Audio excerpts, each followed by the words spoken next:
आज का टॉपिक है ट्रिग्नोमेट्रिकल टेबल। तो आज हम साइन, कॉस और टैन की वैल्यू देखेंगे कि एंगल में उनकी क्या वैल्यूज़ होती है। जैसे कि साइन अगर थीटा है और थीटा अगर एंगल 0 है तो साइन 0 की वैल्यू हो जाएगी 0।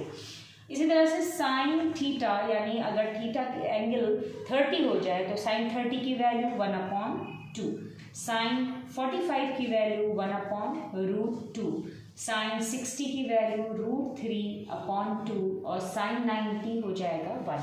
तो थीटा की वैल्यू, साइन थीटा की वैल्यू सबसे मैक्सिमम किस एंगल पे होती है? वो होती है 90 पर। ठीक है, साइन 90 की वैल्यू सबसे मैक्सिमम है, वो है 1।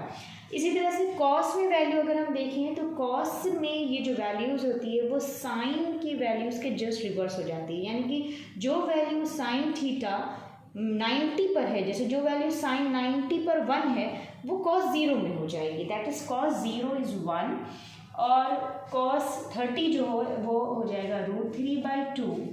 इसी तरह से ये 1/√2 ये हो जाएगा 1/2 और ये 0। तो जो हम ये देखते हैं कि जो साइन की वैल्यू है वही कॉस की वैल्यू जस्ट रिवर्स है। आप देखिए यहाँ ये 1 है, ये इसका रिवर्स √3/2, ये 1/√2, 1/2 एंड 0। टैन थीटा हम जानते हैं कोशेंट रिलेशन से। टैन थीटा होता है sine theta upon cos theta.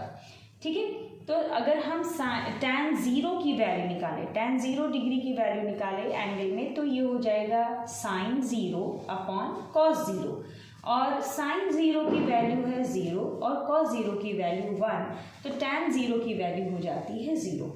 ठीक है, इसी तरह से हम इन दोनों को डिवाइड कर दें अगर हम, तो इनको डिवाइड करने पर हमें टैन 30 डिग्री यानी एंगल अगर 30 है तो टैन 30 की वैल्यू मिल जाएगी 1/√3। Similarly when we divide these two angles then we get 1, that is tan 45 is 1, again tan 60 is √3 and tan 90 की वैल्यू कैसे फाइंड आउट करेंगे? तो tan 90 की वैल्यू अगर आप देखिए तो वो हो जाएगी sin 90 upon cos 90। This is a quotient relation और sin 90 की वैल्यू 1 और cos 90 की वैल्यू 0। तो अगर डिनोमिनेटर में 0 है तो वो वैल्यू हो जाती है नॉट डिफाइंड, यानी tan 90 की वैल्यू हो जाएगी नॉट डिफाइंड।